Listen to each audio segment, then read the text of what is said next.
Chuck on the track.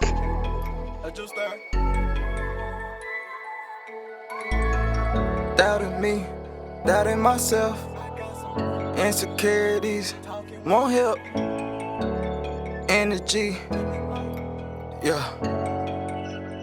Welcome back to Chronic Conversations. It's your girl Mary Jane And Talissa. And Gabby G. Today we have a special guest, Juliana. Hello, how y'all doing today? All right. Hey. Yes, so full disclosure, she is my new stepsister. Yeah, stepsister. Is it stepsister? Yeah, it's She's still new stepsister. to this. I be trying to say sister-in-law, Yeah. but it's stepsister. Stepsister, yeah. Come on now. So I ain't never She never had one. Don't say that, Nora gonna get mad. I never had a stepsister, you know. So yes, you're my stepsister. You're also Talissa's cousin. Yeah. What So- are we're first cousins, right? Second. Second cousins, yeah. Right, and it just so happens that you have an incredible story that you also was a guest speaker at the Women's Empowerment Yes. because of your story. I know like the first or second day of us just, conversating, I was just, really impressed because I love that. I love that when women, turn their adversity, overcome it and, take on New heights. the way that you Yeah. did. The way that Right. you did, it was awesome. So let's get the background story of who you are, Okay. where you from, and we'll start there. So born and raised Waco. My family, my mom and my dad moved me out to Lorena whenever I was a kid, just to get me out of the Waco school districts. And I went out there at the age of 5th grade, I believe it was, and then graduated from Lorena High School. And it was kind of, once I hit high school is kind of when I was like, I started noticing things that for me were like, okay, I feel like a little different in some areas, And Started facing challenges. yeah, I started facing a lot of challenges, and I didn't quite know where to turn to, and I think that was where my downfall was at. Because back then that was what the 90s, and the 90s were good years, like for us, 90s were good years, but there was still a lot of things that aren't as liberal as they are today. Back then you couldn't have a voice, or certain things you couldn't say, certain things you couldn't do. You had to carry yourself a certain way. And I had just won Miss Hispanic Waco. And so at that point in my life, I was really scrutinized. Like, I had to carry myself this way. I had to be at this place this time. I had to do all these things. And it just wasn't quite who I was, but I had an image to uphold. Right. And I think at such a young age, it just kind of took a toll on me. And in my household where I was raised, there's not room for a grave center like this. My mom was like really hardcore strict. She was Jehovah's Witness. And it was insane, like how I grew up. And so, which in the end, that ended up benefiting me as far as like the structure and stuff, because I needed to learn how to channel that energy. Mm-hmm. But back then I didn't know what to do with it. I didn't know like how to channel it. So I started looking for people that did accept me and my sexuality and so forth. And that's where I messed up at such a young age. I started getting bad scenes, hanging around bad people. Had a girlfriend back then. She was first love of my life. And, you're just stupid behind your first love. You do anything. Yeah. And from there, things just kind of started to go downhill. And at the age of 18, I had caught my first case. And I ended up behind bars. And I ended up having to stay in prison for 5 years. And so within those 5 years, I did a lot of rehabilitation things. They have all that stuff in prison. And sometimes it's very cliche, like, they come out, oh, I did this. And you're like, yeah, like it. But some of those things, if you really take it to heart, they really do work. And I ended up having to go to this program whenever I got out of prison. It was called Safe P. And I don't know if y'all have ever heard about that, but it's basically like a drug rehabilitation boot camp. And that's where I really learned a lot about like thinking cycles, who I wanted to be, really facing my own demons. I had to stop projecting all the things that I had did in my life onto other people and making it be everybody else's problems. And finally, I just kind of looked at myself and I really looked at the demons that were inside of me. And I was like, okay, bitch, you got to get your shit together. Right, like, you're 18. Like at that point I was 18. I was like, you went in when you were 18, spent 5 years in there. I was 20 something years old. And I was like, I'm about to get out.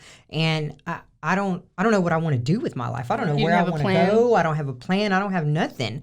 And I knew, old habits, old things, it's easy to go back. If you're hanging out with the old people, you're going to end up going back to the same thing again. And I had seen it so much on my dad's side of the family. Like, man, if there is a statistic book about people that are coming in and out, it is my dad's side of the family. Oh, Like who you they are telling? always in and out and in and out. And I'm like, man, I don't want to be like that. Like, Right. so I had to learn how to channel my energy into something more than what I was. So whenever I got out, the first thing that was on my bucket list was I got to get through college. Like college was a must for me. I was like, I got to do this while I'm young. I don't have no kids. I don't have no girlfriend right now. I don't got nothing. No Like, distractions. yeah, I don't have Yeah. nothing. I'm just going to do it.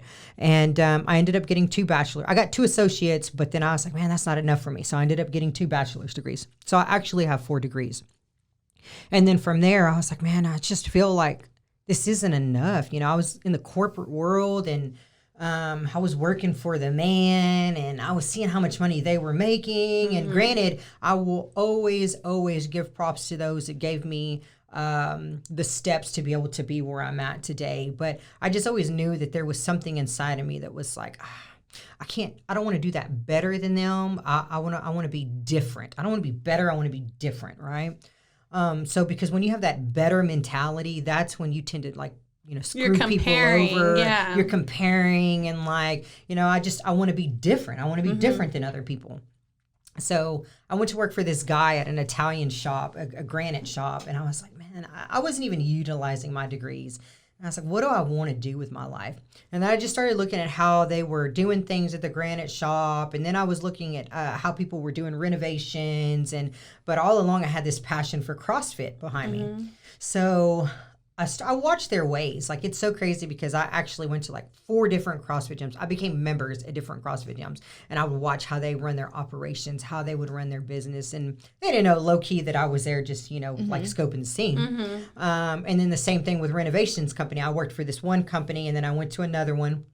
Worked for that one for like 8 years. So I gained the tools that I needed to be able to, you know, get some skin in the game. Because right now you got a lot of hotheads that are like, oh, I'm a contractor. Or, oh, I can do this. And they don't have no experience and they're coming out here taking people's money, you know. So I wanted to be able to have a company where my reputation will precede itself. Like where my son can go into a restaurant. We can walk into a restaurant 5 years from now and then somebody will know my work and they'll be like, oh, that's Juliana. And I don't have to worry about, oh, I screwed somebody over and not, you know, be afraid to show my face somewhere. So I ended up working for these people. And then I was like, I'm going to do this. I'm going to do this by myself. Well, first off, fitness industry is like a man industry. Like it's so overran with Both testosterone. construction and And renovation. construction. You know? So first off, right there, I'm in a male-dominated industry. Okay. And then I turn around Hispanic. Okay. Then your background. Then I turn around my background.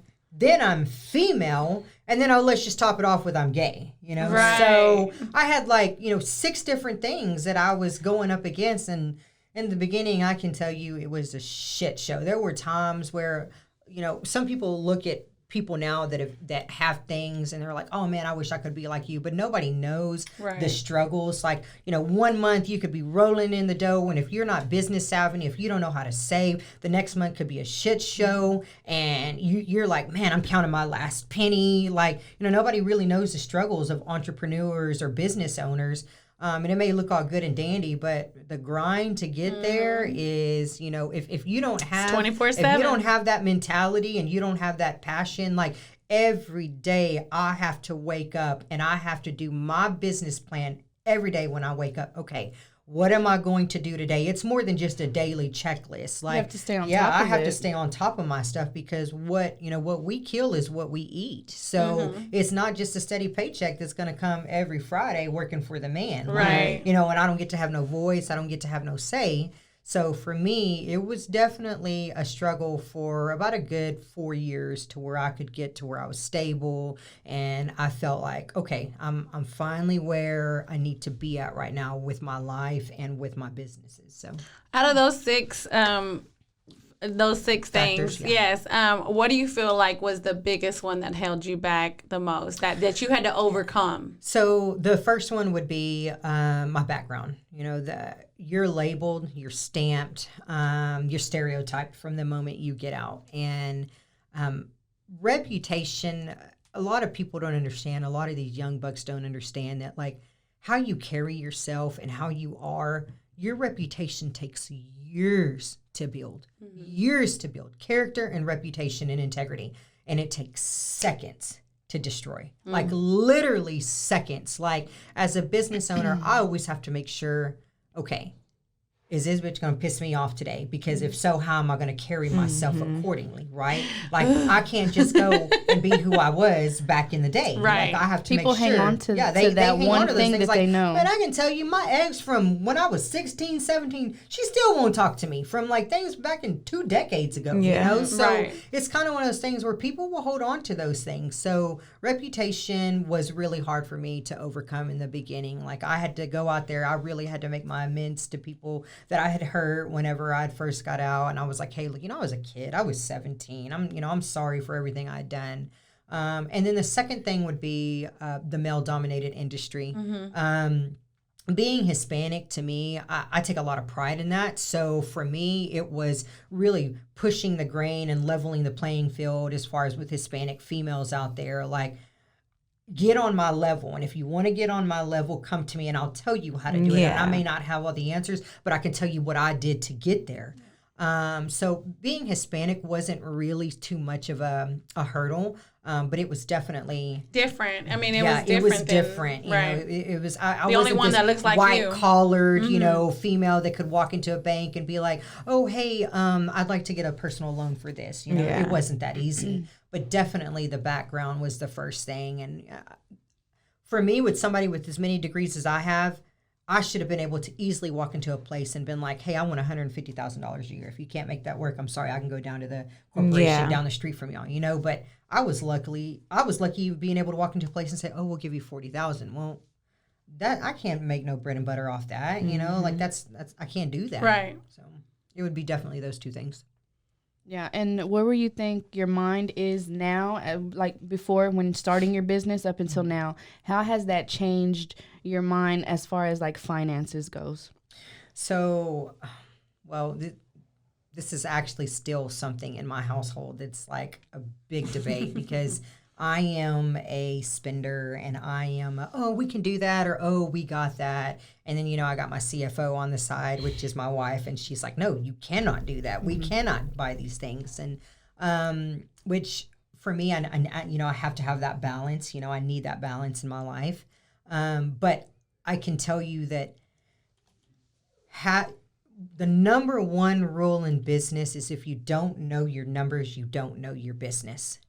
And so for me, knowing my numbers and my finances was like a huge thing for me because I could be spending money that I didn't know would have been allotted to something else. And you can easily find yourself in a bad situation with that. So I really had to buckle down on making sure that, okay, we've got this allotted for this and our finances, like I was more responsible with it. Elk, you go. Yeah. Going back to your reputation and like rebuilding that and like upholding your new reputation, like because that's something I struggle with.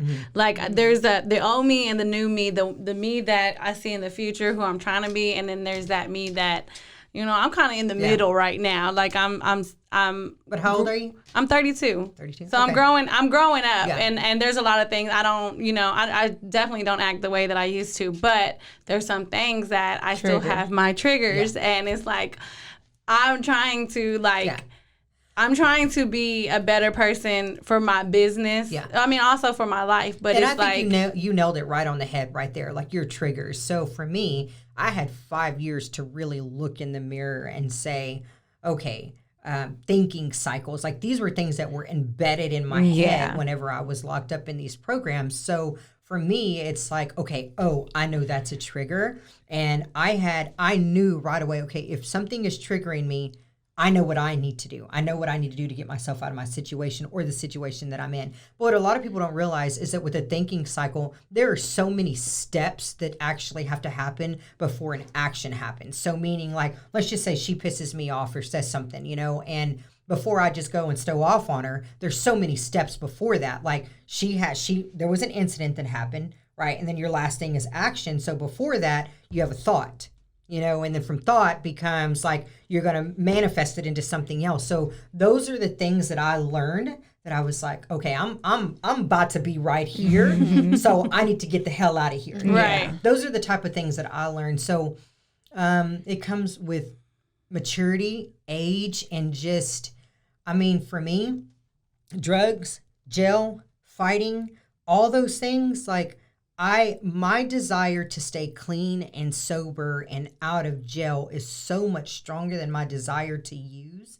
And I think about the sound of the door closing whenever you're in jail. I think about the smell. I think about like the cold concrete floor. Like all those things are so embedded in my head that it's like, I never want to fucking go back. Right. So what do you think is the problem with the ones who are in there and have the same experience being in there as you did, hearing those same... And why they go back to it? And what is it? Yeah, like, you know, you said you were there for years. You got to be by yourself, know yourself, learn yourself, know what your triggers are. So what do you think the difference is for the ones that come out that just completely go the opposite way?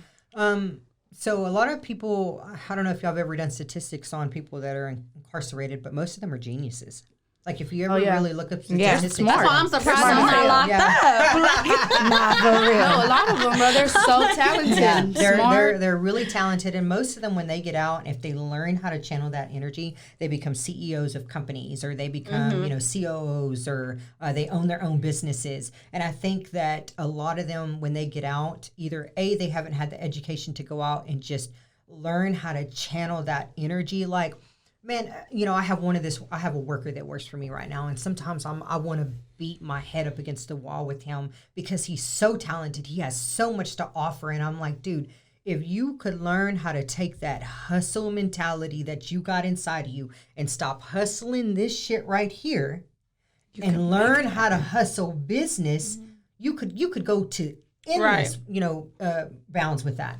I think there's almost everyone with the wrong hustle. Yeah. If they could find the right hustle, like they could be, so much more successful because it's legit. And you know most what of I them mean? want that instant gratification. So, for instance, we want to be able to snap our fingers and have all those things. Well, a lot of them are into that fast life, that illusion of the cars, the money, the broads, that kind of stuff. Making and it it's rain. Like, making it rain, right? Well, but the thing is that in order to get there, like anything that's worth having needs to take time. Right. It shouldn't be where I'm going to hustle for 4 weekends in a row and then boom, I'm going to have, a badass car. In because you're not going to appreciate it. Right. Not only that, but you can lose it just that quick, Just that too. quick, right? If it's not built up to that. And that's the problem. That's what happens is they're so used to that instant gratification. They're like, well, I can go do this And come up real quick. and come up instead of putting in the hard-earned work that they need to be able to have that gratifying experience. Because I can tell you there was times whenever I got out and I didn't have a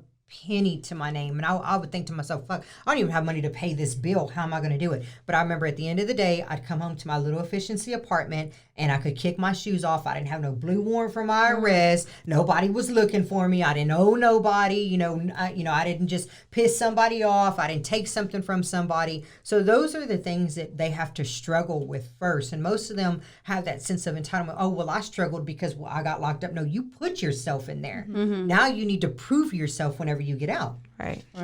So many people doubted me, I started doubting myself. I got some personal insecurities and talking won't help. All this bad energy surrounding me ain't good for my health. Can't name a nigga who put fear in me, I swear I'm a step. Got a couple people that really hate me, but I love them to death. They run to the media, paint a... All right, real quick, I just want to give a shout out to Khronic Cosmo because we are doing our thing. Yes. We got nominated for 5 Waco Awards. Like within our little business, our building, 5 nominations for the Waco Came out Awards. of that. Yes, and we ain't even been open 6 months, I'm just saying. Right. So we got to be doing something right. Yes, so shout out to A-Ray as well. He is behind a lot of events that go on, and I don't think he gets the recognition that he deserves. He's been doing this for years. Like he's my classmate. We graduated high school together, and right out of high school, he's been, from the ciphers to everything that in between to now doing the Waco Gala and now the Waco Award Show. And I honestly feel like, coming up is going to be huge. It's going to be so much bigger than what it is now, and I'm just so proud of him. So shout out to our team at Khronic Cosmo, and shout out to A-Ray. A-Ray from Waco, Texas. Class of 2007. Okay. Okay. Let's. We got deep. I mean, we went deep. We went deep. So now it's time to go dope. Okay. And we got some fun questions for you. All right. So we do Waco artists local artists. Okay. So, artist of the week. Who do you listen to? Anybody local or Or whatever. Local? No, I guess I've never really gotten into that scene. Like I've never really just scoped that out. But I am paying more attention to it now because I was voted for Entrepreneur of the Year. Yes, so, congratulations. yeah, I'm going on to the next one, but I have been looking into that lately. Okay. So when we circle back around, I'll let you know. On Right. Okay. Well, I do want to tell you this. Let me invite you tonight as open mic at Classy Glass. Me and Prescription are hosting. We do the private hip hop podcasts and parties. We're hosting tonight, and it's all local acts every Monday night. Even if Yeah. you can't come tonight, next Monday is going to be another open mic where they have music artists, poetry, comedy, all that. You'll get a good feel of the local scene, and it's a nice vibe. They've the remodeled wine. it. They got specials on the wine glasses and beautiful. Like it's just so cool to Yeah. see Waco's talent. It's a vibe. It's Yeah. different. It's so diverse. Like Yeah. you might hear a rap artist and then a country artist and then you know what I Yeah. mean? Like Some poetry. And then a piano is- Right. Yeah, You won't okay. be snapping your fingers. It's a vibe. It's definitely a vibe. So anyone who needs to tap into the local scene, Monday nights at Stay Classy. Shout out to Keep Waco Loud. They've been doing their thing too. So tonight, me and Prescription are hosting. So Cool. if you want to tune into that, Yes. you'll get a feel on a few local right. artists. Need a sitter. A special shout out to Waco Go Grills for sponsoring Tips with T. You can hit them up on Facebook at Waco Go Grills. They offer haircuts and also have a recording studio for any artist wanting to get recording time. So make sure y'all hit them up. Also, make sure to check them out at their location, 3419 Bosque. Once again, they do grills, and y'all know how we do it here in Texas. So there's a tips with T. Okay. So just any tip that you have out there for anyone about anything, family, business, anything like that. Life. Motherhood, new mothers, whatever. Yeah, sex. So one of the first things would be family first. Like anything that you do in your everyday life, like you need to center that around your family. Like that's so much to where like I just recently got that tattooed on my my arm. My sleeve is my boy at Zach at Infamous Ink. He owns it, so he did all my ink work here. But Nice. like everything that's on my arm, it would be dedicated to my family. Never forget your roots. Never forget what you're blessed with. The opportunities that were given to you in life. Because the moment that you take those for granted, those are the things that can easily be taken away from you. And for anybody that's starting a business, it would be what I just mentioned earlier. It would be know your numbers. If you don't know your numbers, then you don't know your business. And then the second thing would be if you have a business plan and you think you know something, it's going to be twice as much and twice as long. So those would be my tips. Yeah. And that is so true. Well, another shout out is to JR Renovations because yes. because, Sponsor. because not only did you sponsor our podcast, but you helped renovate our shop before it got up and running. And let me tell you, we love it. Like Yes. everyone loves our shop. Everyone loves the colors, the floor, like all that. And you guys did it in 1 week, and it was just perfect timing. Our budget, like it met our budget. It was just everything. You were was. such a blessing. Thank you. To us, and I don't think you understand that.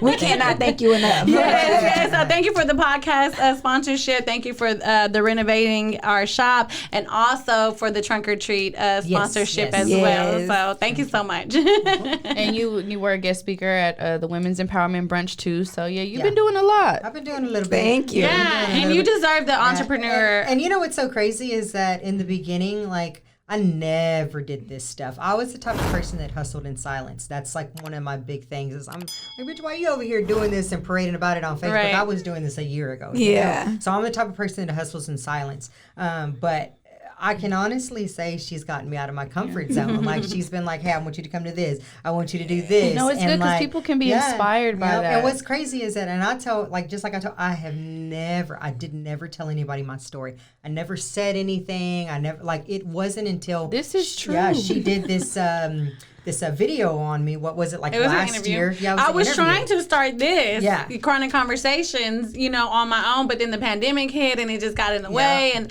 like, so this is like me, redoing it again. Yeah. This is our second interview, but this is technically the first, Yeah. That's awesome. Yeah. But yeah, I honestly wanted to give you your flowers while you're still here. And I know I was inspired by your story, so I knew I could use you as a guest speaker to inspire other women. And they were because I know there's women locked up who are coming home who are going to make a difference. You know what I mean? And we just got to keep bringing the light to those stories, because there's always, the stories we hear that all the time of them going back or them doing wrong when they get out. You barely hear their success. You don't hear these type of stories enough. Yeah. So we got to give you your flowers. Yeah, for sure. Yeah. So let everybody. Okay, one more segment. Actually, one more segment. Okay, this is the best one. No, I'm just kidding. All right. Sexy 60. Give me 60 seconds of what you find sexy in anything. Christmas No is filter. coming up. No Christmas is filter. coming up. I love Santa Baby. When you dress up and do Santa Baby, that's one of my things right there. Lord Jesus. Let's see. That is sexy. I like going to the sex shop and being able to pick out whatever size I want to be. Whatever size I want to be. Not whatever size you want. Right? Whatever size I want to be. Exactly. We know who wears the pants.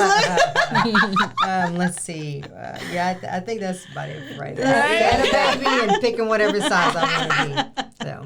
That is too Those funny. are good pointers. Right. Okay, so tell the people where they can follow you if they want to get fit with your CrossFit, or if they want to get their home or business renovated. Let them know. This is your time to plug yourself in. So you can find us either on Facebook at JR Renovations or at JR CrossFit, or you can go to either one of our websites. It's JR Renovations Waco or www.jrcrossfit.com. So you can find us on any social media scene.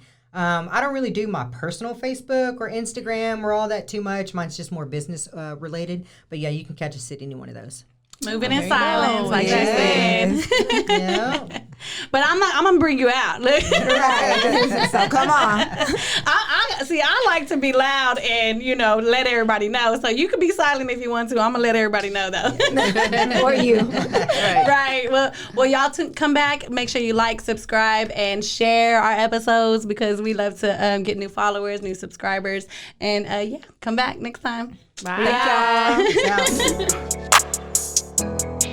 My heart too big to do you bad, so I'm just now floor is all up on my shoulders, I got that tatted for real. Now put that ass up on my chest like I'm the man of steel. No, I ain't nothing like the rest, I don't fit in with my peers. I work my heart up on my sleeve, watch how you talking right here. So many naysayers and fakers, you gotta focus only on your paper. You gotta ball just like a Laker, you gotta make them niggas really hate you. I can't be worried about nobody else, nobody worried when I needed help. Mama said